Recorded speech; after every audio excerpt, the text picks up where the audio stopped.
Bart Northcote Number 2, A Search for Family, read by Eiland Jr. I'm not really sure I'm glad it happened, but there's no arguing with what I've always called mainstream reality. For better or worse, the diary I kept during my employment with the voluptuous Vanessa Scoggins seemed so perfectly suited to being turned into a detective story that I did not resist. My friend Jason Teague had been after me for years to give him a screenplay, but I did him one better. He has a book, and I'll do my screenplay in my own spare time. At the moment, I'm probably the only private investigator in the world who also writes books, loosely disguised as fiction, about his adventures in the trade.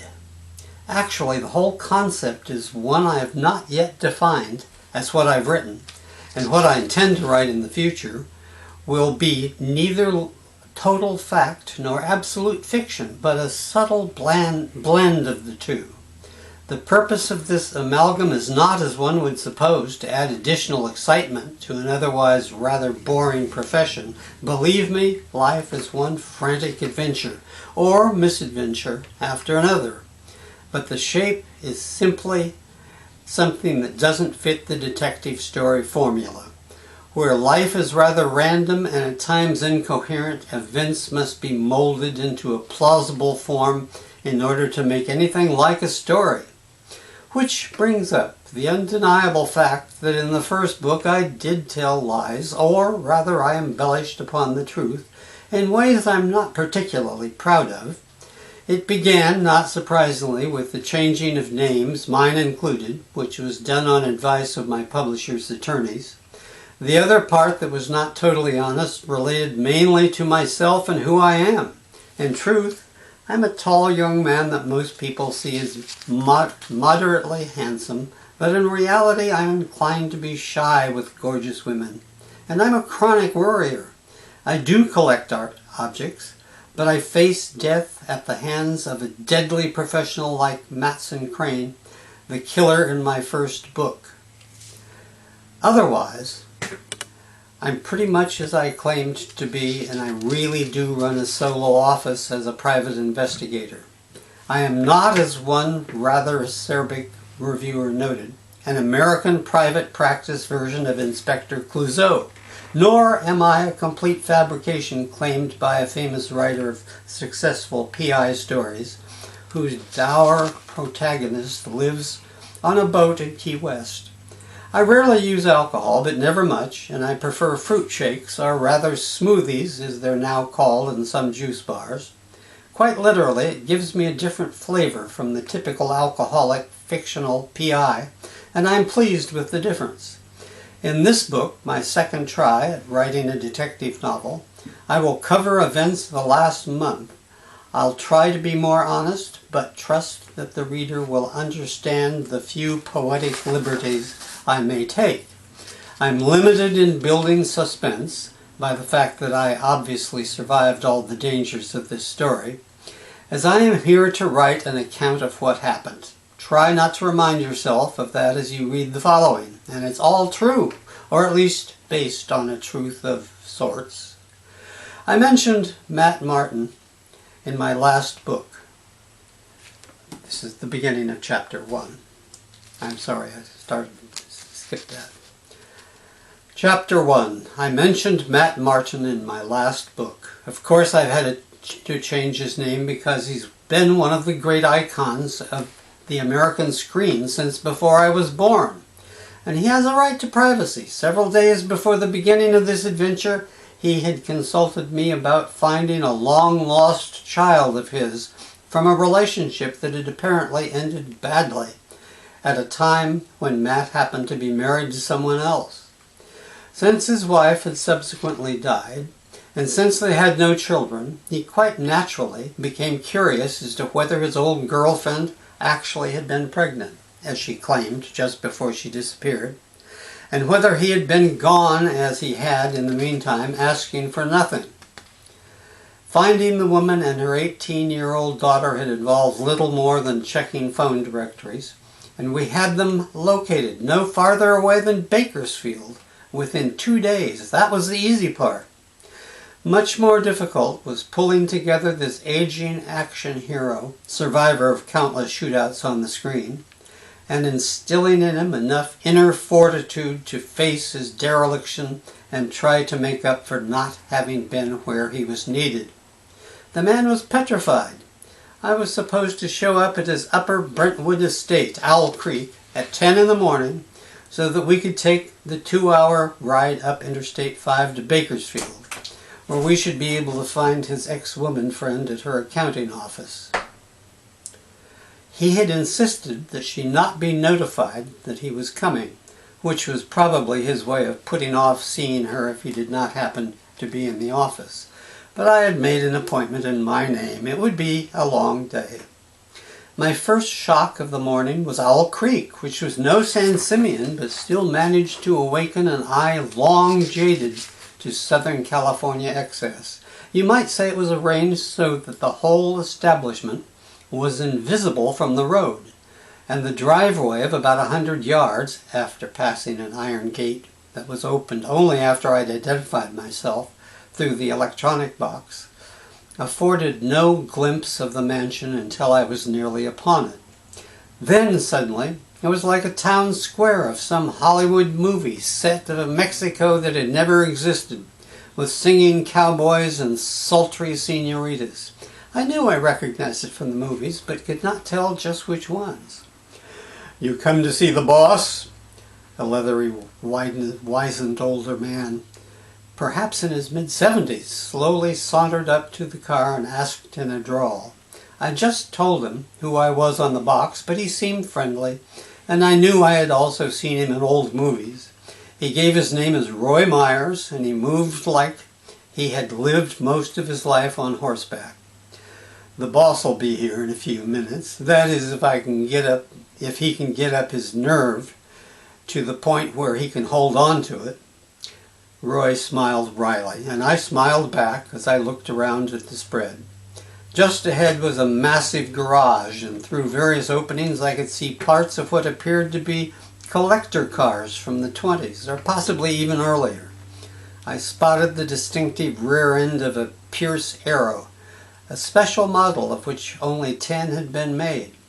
It was parked next to a vintage Rolls, but I did not recognize many of the other metal monsters. I'd always appreciated collector cars myself, but I could see Matt had acted on his impulse. As for the main house itself, there was no competition.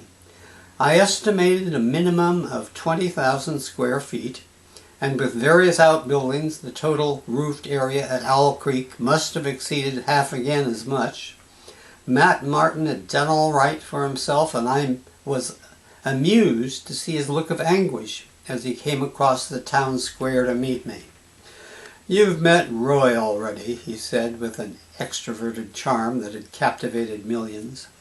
"Let's go in and meet Sheena before we leave, and then you'll know all but one of the whole family." He looked back at Roy with a twinkle in his eye. "I want to be able to talk about them as we drive to Bakersfield, and you've got to see them first to give our conversation any meaning." I later learned that Matt covered himself with banter when he was most nervous, and clearly this was only a gross approximation of the steely gunfighter who had faced down the screen's most terrifying incarnations of John Wesley Hardin, Billy the Kid, and, in a departure from typecasting, Napoleon. This morning it would have been unconvincing even before the cameras, as Big Matt had acquired something I could only describe as a tentative swagger. He had high hopes for the day, but he also knew it could be a total disaster. It was difficult to discern the function of the rather large blonde woman he identified as Sheena, and like the whole team, I had the idea she had also been part of the movies from my childhood. She was obviously more than a housekeeper, but she was just as clearly not a wife or living girlfriend. "Well, you're certainly the man of the hour," she said with a friendly drawl. "So you found the lost family and you're willing to back Matt up against the bad guys as he charges into the burning saloon to rescue them." There aren't any bad guys here, Dolly, but only good people intent upon helping an old man give meaning to his life. I noticed the pet name for her, and also the way she seemed not particularly pleased by the day's plans. Have you talked with her yet? She asked me. I only made an appointment to see her about an accounting problem, I explained. It was the only way I knew of assuring that she would be in the office when we arrived. Well, that's going to be one surprise, lady, and I can hardly imagine what the girl will think. Sheena tossed her head backward in the style of the blonde goddess she must once have been. All this time she's been raised to think movie actors are little better than paid liars. And here comes the biggest, baddest one of all trying to tell her she's one of the bad guys after all. Matt laughed. It was either from politeness or because he did not know of a better way to deal with this woman's apparent bitterness, at least in front of strangers. He strode purposefully toward the car, and yet I sensed that it wouldn't have taken much to talk him out of it before we even started. I'll try and get him safely back before dark, he said. Well, you put the fear of God in him with something, she answered. He's not had a drink since he last talked with you, and he's been on a monster grump. The reason I introduce you to my sidekicks is that you can't imagine what I have to put up with unless you see it firsthand, he said. It's just too bad you didn't get a chance to see Rory in all his glory, but he's usually quiet in front of company. During the great triumphal parades in Rome, Caesar used to have a man at the back of his chariot murmuring, "Remember, Caesar, you are only human," I said. Great idea. Matt now sounded more wistful than triumphant. Only I get it all day long, every day. Well, even the great and fabulously wealthy have their problems, and I could see his tension begin to mount. I don't think I've ever been with anyone so terrified, at least in the absence of physical danger. As America's favorite good old boy, who I found myself liking immensely as we left Los Angeles and headed toward Bakersfield, he wanted to take his car, a 12-cylinder Mercedes, but he asked me to drive. Actually, he would have been unable to drive. Sheena had assured me he had not taken so much as a single drink since we heard the news about his daughter, but maybe he would have been better off with something to calm his nerves. His hands trembled constantly, but his chin shook only when he spoke. He well understood that this was serious business and it would be one of the big days of his life. I'll bet you're wondering why I asked you to come along rather than any of my old friends. He had a way of asking questions to make statements. I imagined you wanted this to be private. You wouldn't know for a while whether it's going to be something you want to share. A good answer, he said, but not the real one. If the truth be told, it's that I really don't have any friends. I kind of traded that for becoming the imaginary friend of everyone. The voice sounded sad, and I had the idea he was again choked up to the point of tears. I once read in the New Yorker that more people would rather sit around the campfire with me than any other man in the country. Not that I'd ever read anything else in that magazine. But someone told me about this character sketch, as some stuffy writer called it, and it was full of ridiculous suppositions, but that one started me to thinking.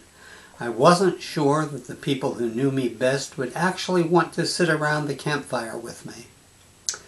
I could see that spiritually he was hovering around some hole in the ground that led straight to the great cavern of depression.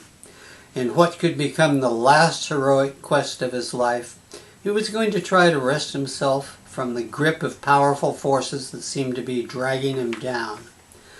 I knew I had no wisdom to solve his problem, but I could listen and show him that there was at least one believer who knew he could prevail.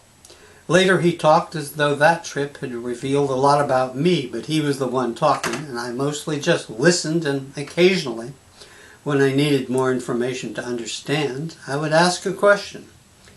We reached Bakersfield a little ahead of schedule, and he said he needed a steak before he could handle the day's heavy business. I remembered a place that specialized in locally grown T-bones, and we took an early lunch. Of course, Matt was recognized, having a face almost as familiar as that on the dollar bill. The chef came out and asked for instructions on how to cook it and how big it should be. They took a picture of Matt standing with the owner, and no doubt it would be framed over the bar one day soon. You know, I could have a drink if I wanted. He seemed emboldened by the attention. I'd be the last to say you weren't your own boss, I said. You are over 21, aren't you? A damn sight older, he said. Then what would you do if I ordered one? Nothing, I said. It's your life and your daughter. But you'd be disappointed in me. You'd sit there and look down your nose at a sinner. He seemed to be delicately testing the water. Would you be disappointed in yourself? Hell yes. But that doesn't explain why you would be. Maybe it's because my real father never did get around to notifying or identifying himself to me. It was something I had not spoken about in over 15 years, and I surprised myself by saying something about it. The people that raised you weren't your real parents? No, there was no way to embellish that one. You know who your father is? No one would tell me. I wanted to get off this subject, and I was now sorry I had mentioned it. Does your family know? He knows, I said, trying to keep my voice steady. He knows, and he's let it slide all these years. Suddenly, Matt was all business. I'm not going to take a drink, he said. I'm going to do this right, the way you told me. You don't owe me that, I told him, but it makes me feel better about what we're doing. So, like two gunfighters, we walked out of the steakhouse and moved on down the street toward his destiny. Somehow I felt it was going to be also my destiny. I like it.